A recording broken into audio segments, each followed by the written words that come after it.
Good morning, friends. Today we are going to see the last and sixth part of the text and encounter of a special kind. So, the last part is about English workshop and language study. English workshop and language study. So, there are so many activities given in the part English workshop and language study. You have to follow them and you have to perform them at home. Just I am going to telling you about the how you have to perform them. You have to read the first activity in English workshop. State whether you agree or disagree with the following statements. Justify your choice with your proper reasons. You have to read the whole text, then you have to read every and each statement given here, and if you are agree with that statement, you have to write agree before after that statement. Just I am telling how you can do it. The first, for example, the compound where the writer was living rich in nature's bounty. You have to write this sentence in your notebook, and if you are agree, you have to write agree after it. If you are disagree, you have to write disagree. You will be agree with the given statement. The compound where the writer was living rich in nature's bounty. You will be agree with this sentence, so you have to write agree. And next is justify your choice with your proper reasons. You have to give reason with the help of the text to justify your choice. Your choice is agree, and you can justify this statement with the line given on page number 8, para number first, line 7. What does it say? The compound was luxurious with green grass, colorful flowers, and a host of tall and majestic trees supported this statement, so I am agree with that statement.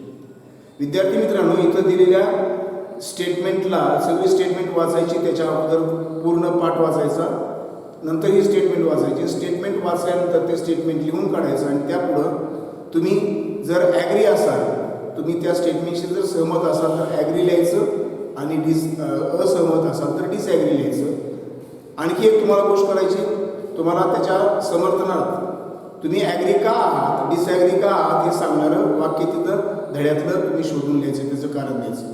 अशा पद्धतीने ही activity करायची. Second activity is match the phrases given group A with their meanings in group B.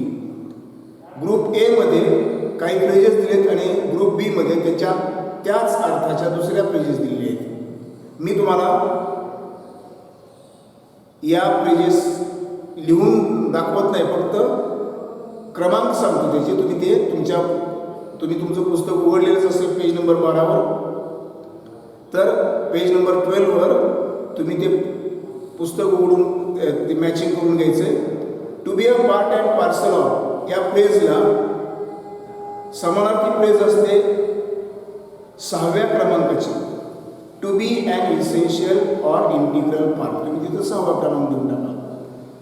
To be engrossed in तल्लीन मग्न होणे अशा अर्थाची phrase आहे. तर त्यासाठी तुम्हाला ग्रुप बी मधील 5वा ऑप्शन निवडायचा आहे, तो म्हणजे to be completely occupied in, च्यामध्ये व्यग्र असणे, मग्न असणे.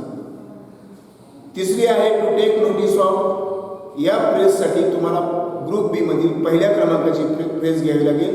To observe and give attention. चौथी फ्रेज आहे to figure out.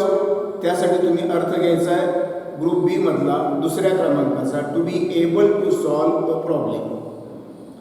To ponder over या फ्रेजसाठी तुम्हाला चौथ्या क्रमांकाचा अर्थ घ्यायचा आहे to think about seriously.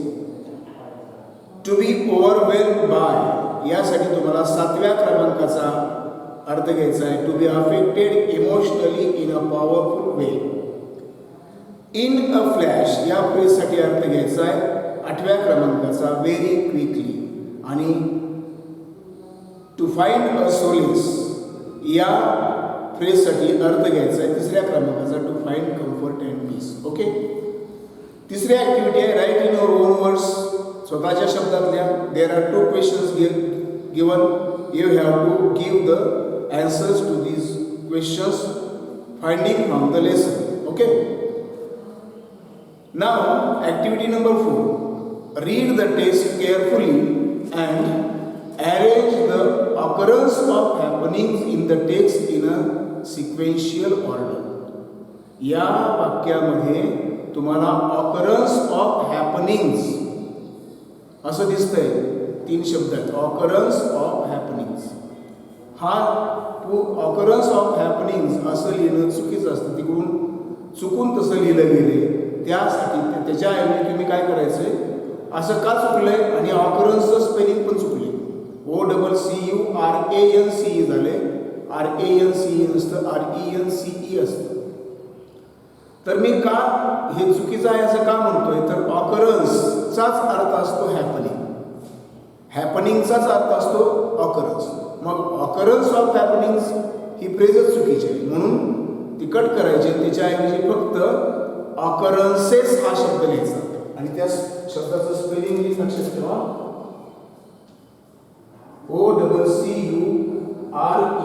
OCCURENCES. Occurrence of हॅपनिंग्सच्या ऐवजी फक्त ऑकरन्सेस हा शब्द लिहिता असायला हवा. आणखी एक चूक तुम्हाला सांगायची ती म्हणजे पेज नंबर 14 वर पेरावे तसे उगवते. पेज नंबर 14 ॲक्टिव्हिटी 8 मधील translate the following proverb in English आहे का नाही. पेरावे तिथं पेरावे तसे उगवते असते. ती फ्रेज मराठीमध्ये तशी नाही प्रोवर्ब. त्यासाठी प्रोवर्ब असते करावे तसे भरावे. करावे तसे भरावे. पेरावे तसे उगवते हे कट करून टाका आणि त्याच्यातही करावे तसे भरावे असं लिहा. नंतर ती ॲक्टिव्हिटी घेताना तुम्हाला सांगतो पुन्हा.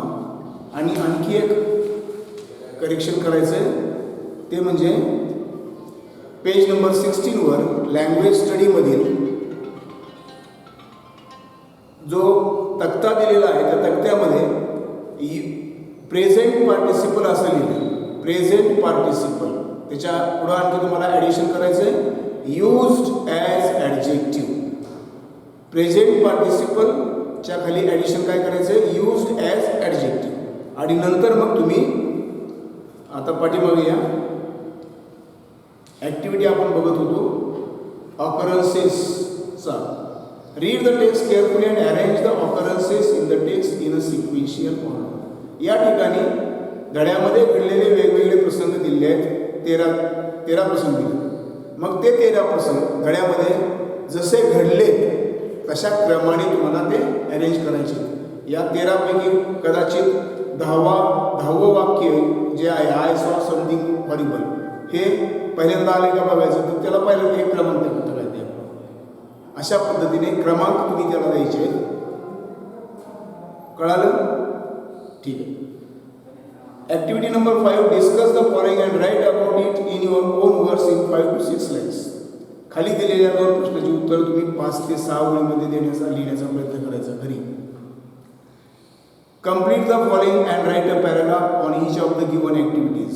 या ठिकाणी तुम्हाला मदर अँड चाइल्ड यांची रिलेशनशिप त्यामध्ये तुम्ही लव अँड अफेक्शन त्या रिलेशनशिपमध्ये कोणकोणत्या गोष्टींचा समावेश होतो इथं ते ॲड करून त्याच्यावर ते पॉईंट्स तुमचे तयार होतील आणि त्यावर तुम्हाला एक परिचय द्यायचा आहे. इंज्युअर्ड ॲनिमल जखमी प्राणी आणि हाऊ विल यू हेल्प. मग या पॅराग्राफमध्ये तुम्हाला काय करायचं आहे, एखादा जखमी प्राणी तुम्हाला सापडतो, तुम्ही त्याला त्याची मदत कशी कराल ते इकडे पॉईंट्स पहिल्यांदा तयार करायचे. त्यांनी एक दिले प्रोव्हाइड वॉटर फूड.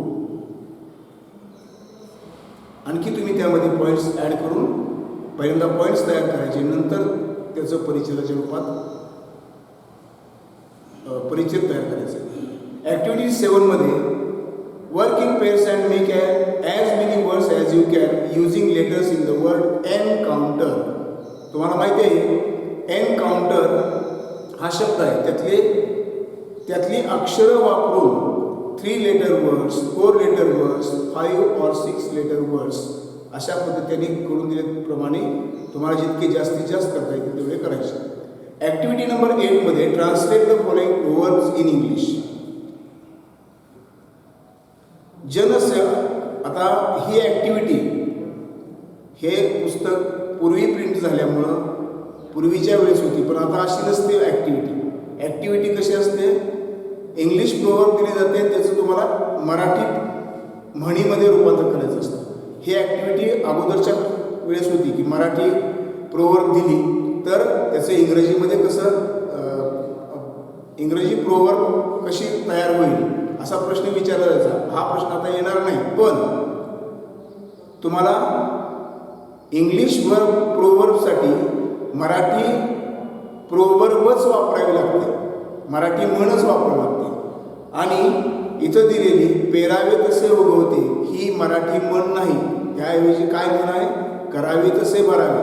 मराठी म्हण म्हणून पेरावे तसे उगवते कशामुळे वापरलं जाऊ लागले, तर करावे तसे भरावे या मराठी म्हणीसाठी इंग्रजीमध्ये म्हण असते as you so.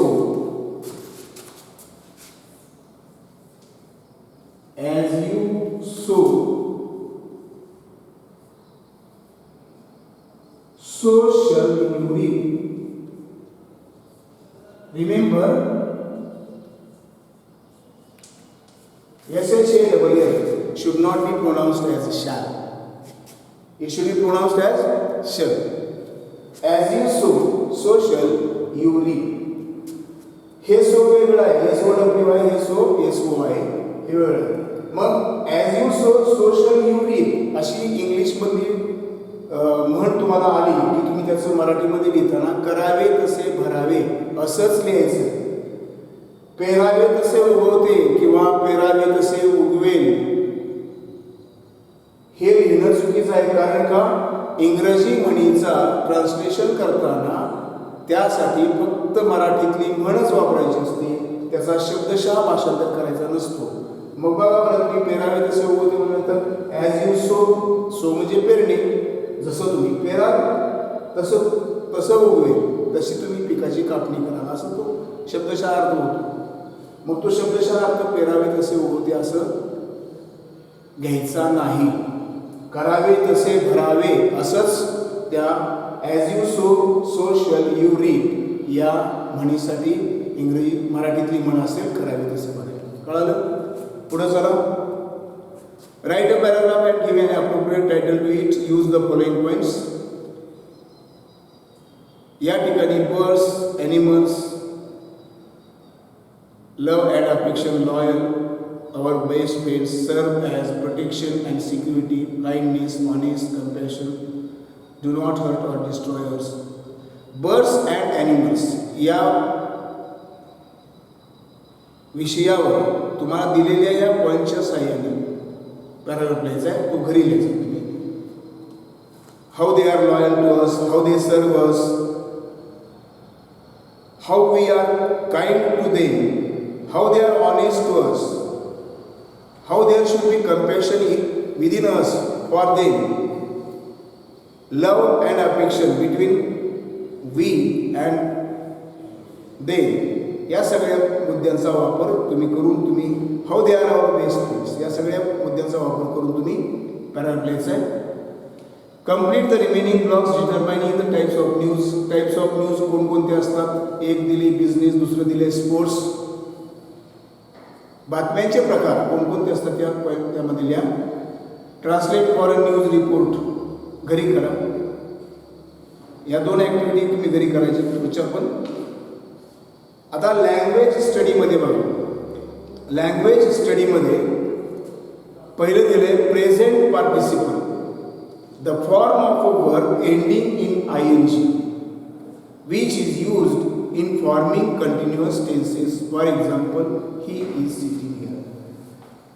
Form of ING, क्रियापदाचं INGचं रूप, क्रियापदाला लावलेलं ING प्रत्ययाचं रूप, क्रियापदाचं तयार झालेलं ING प्रत्ययाचं रूप याला प्रेझेंट पार्टिसिपल म्हणतात. आणि present participles functions as the adjectives as well as in the continuous tenses. Present पार्टिसिपलचा वापर हा अपूर्ण काळ दर्शवण्यासाठी, तुम्ही जसं की आता तुम्हाला मुरली सर शिकवत आहेत, कंटिन्युअस टेन्स शिकलात तुम्ही, तर क्रियापदात INGच्या प्रेझेंट पार्टिसिपलच्या अगोदर टू बीचं रूप कोणतं आहे त्यानुसार मग ते प्रेझेंट कंटिन्युअस आहे की पास्ट कंटिन्युअस आहे की फ्युचर कंटिन्युअस ठरत असतं. am is are plus ING are the present continuous, was were plus ING are the past continuous आणि shall be will be plus ING are the future continuous. हे तुम्ही शिकला. तर present पार्टिसिपलचा वापर कंटिन्युअस टेन्समध्ये केला जातो टू बीच्या रूपाच्या नंतर अपूर्ण काळ दर्शवण्यासाठी. त्याचबरोबर present participles are used as adjectives. याविषयीची ॲक्टिव्हिटी आहे. Find out the ING forms from the story and classify them into the following table. There are so many ING words in the story. You have to find them out. You have to list them and then you have to classify them into first काय आहे present participles. Present participle used as adjective. प्रत्येक ठिकाणी INGचं रूप हे क्रियापद म्हणूनच आलेलं असेल असं नाही, तर INGचं रूप हे विशेषण म्हणून सुद्धा येतं. मग हे विशेषण येतं कसं, तर it comes before the noun, it describes. Adjective कसं असतंय, ते ॲडजेक्टिव्ह ज्या नामाचं ते वर्णन करते त्या नामाच्या अगोदर येतं. आता उदाहरण दिले बघा इथं, ट्विंकलिंग आईज. ट्विंकलिंग आईज यातला ट्विंकलिंग हा शब्द जो आहे तो आईजचं वर्णन करतो. आणि ॲडजेक्टिव्हची व्याख्या काय आहे, a word that describes or gives more information about a noun is called as an adjective. एखादा शब्द जो एखाद्या नामाविषयी अधिक माहिती सांगतो, एखाद्या नामाविषयी अधिक माहिती सांगतो, त्या शब्दाला आपण विशेषण म्हणतो. मग या ठिकाणी ट्विंकलिंग हा शब्द आईचं वर्णन करतो. मग अशा पद्धतीची एक्सप्रेशन्स बघायची. तो INGचं रूप जे आहे क्रियापदाचं ते जर एखाद्या नामाच्या अगोदर आला असेल आणि त्यानंतर पुन्हा मुख्य क्रियापद आला असेल किंवा कदाचित ते वाक्याच्या शेवटी पण येऊ शकतं. Twinkling eye, I looked in his twinkling eyes. मी त्याच्या लुकलुकत्या डोळ्यात पाहिलं. ते ट्विंकलिंग आईज हे नामाच्या अगोदर जर INGचं रूप आलं तर ते ॲडजेक्टिव्ह असतं आणि त्या INGच्या अगोदर टू बीचं रूप नसावं तर ते ॲडजेक्टिव्ह असतं. आणि कंटिन्युअस टेन्समध्ये बघा, स्टार्टेड टिम्बलिंग, इथं INGचं रूप हे काय आहे, कंटिन्युअस टेन्स म्हणून वापरले गेले. अशा पद्धतीने तुम्ही ती वाक्ये ती INGची रूपं क्लासिफाय करायची. Activity number 2 in language study पहा, spot the error and correct the following sentences. आता बघा, या ठिकाणी 5 वाक्य दिलीत, पण त्या 5 वाक्यातलं पहिलं वाक्य इथं गैरलागू आहे. गैरलागू का आहे?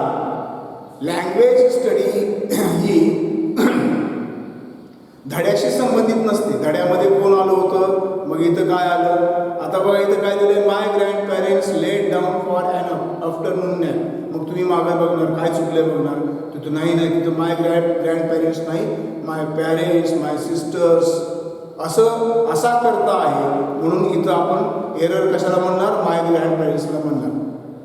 पण लँग्वेज स्टडी ही फक्त ग्रामरशी रिलेटेड असल्यामुळं हे वाक्य आपण त्यात गृहीत धरू नका. आपल्याला तिथं ग्रॅमॅटिकल मिस्टेक बघायची असते लँग्वेज स्टडीमध्ये. माय ग्रँड पॅरेंट्स लेड, आता बघा my grand parents laid down for an afternoon nap, या वाक्यामध्ये कुठलीही ग्रॅमॅटिकल मिस्टेक नाही. त्यामुळं मग आपण माय ग्रँड पॅरेंट्सला आपण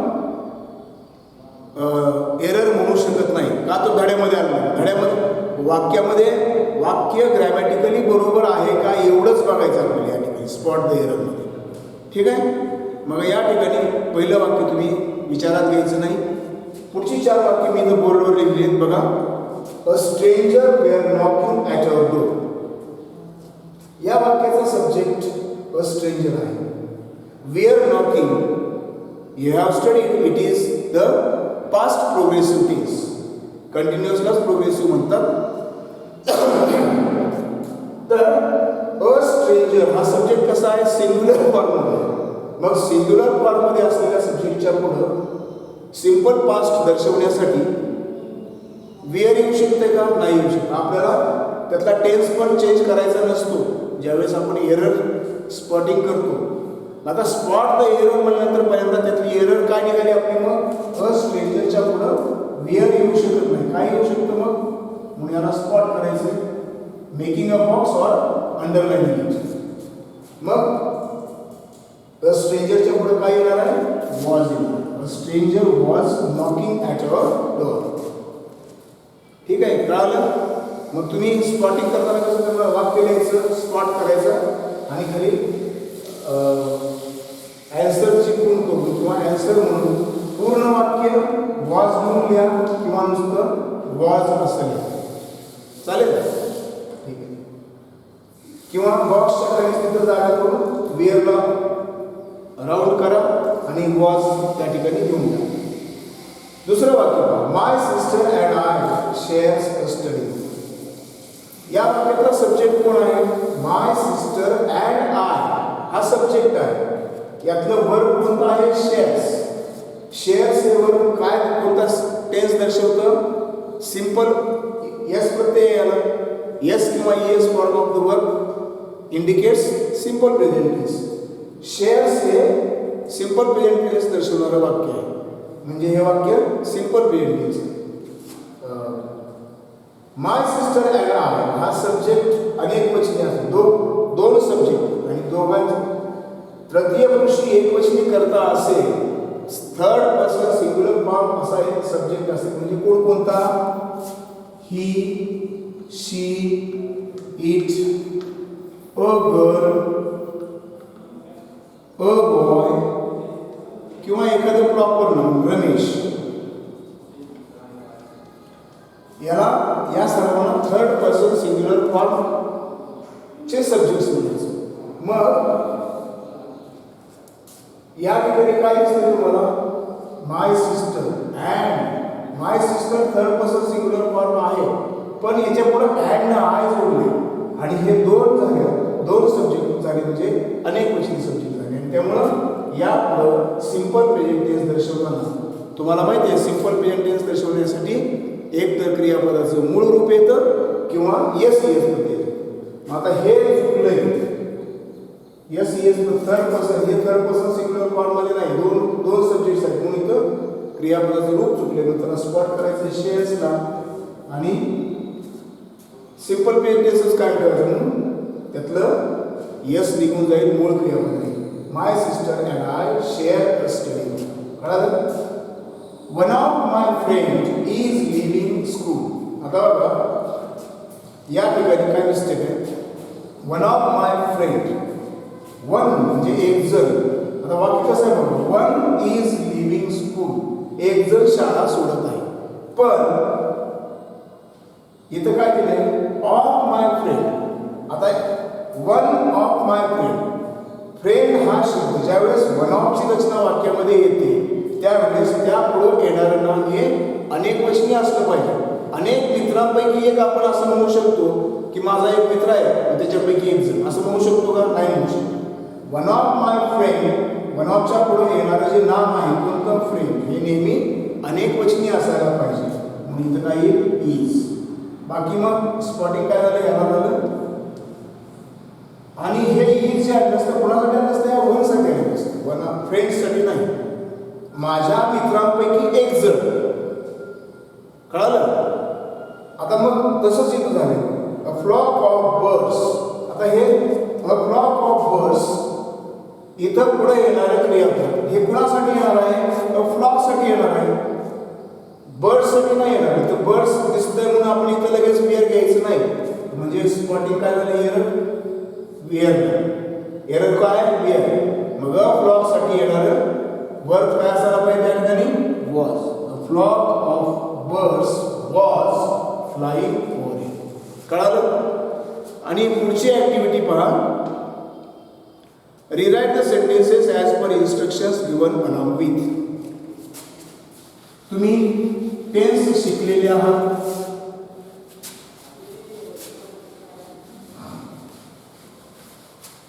मला वाटतंय दोनच minute.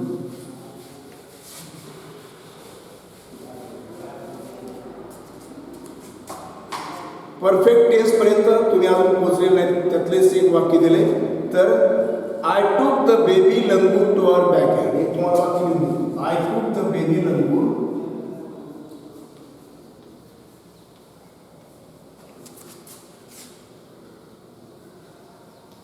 To our back yard.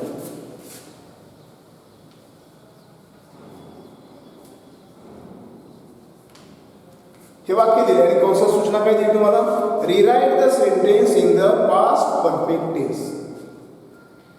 ज्यावेळेस आपल्याला ते वाक्य एखाद्या टेन्समध्ये लिहायला सांगितलेलं असतं त्यावेळेस आपलं लक्ष कॉन्सन्ट्रेशन कुठं व्हायला पाहिजे.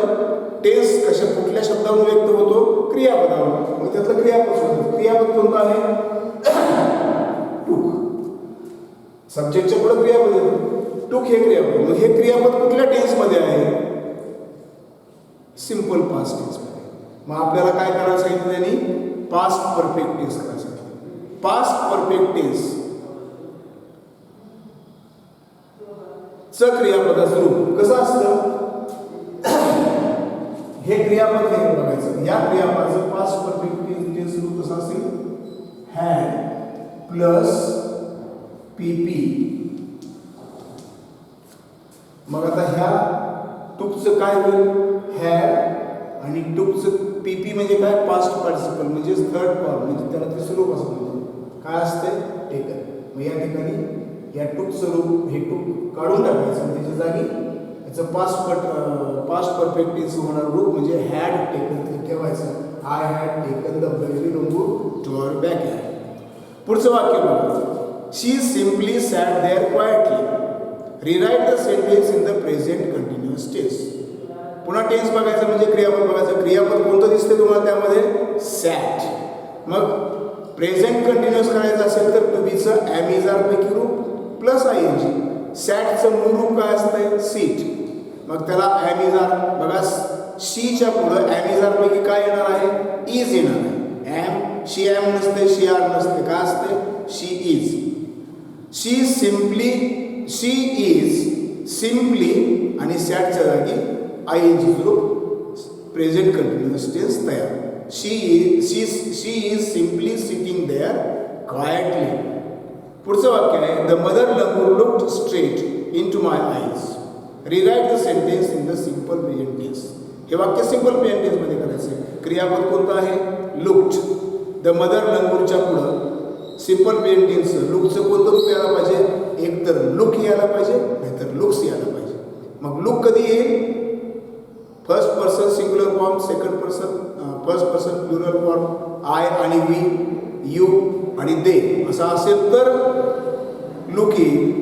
थर्ड पर्सन सिंग्युलर फॉर्म आला की मग त्यापुढे काय येणार आहे, लुक्स येणार आहे. तुम्हाला इथं मी सांगितलं होतं, he, she, it, a girl, a boy, Ramesh.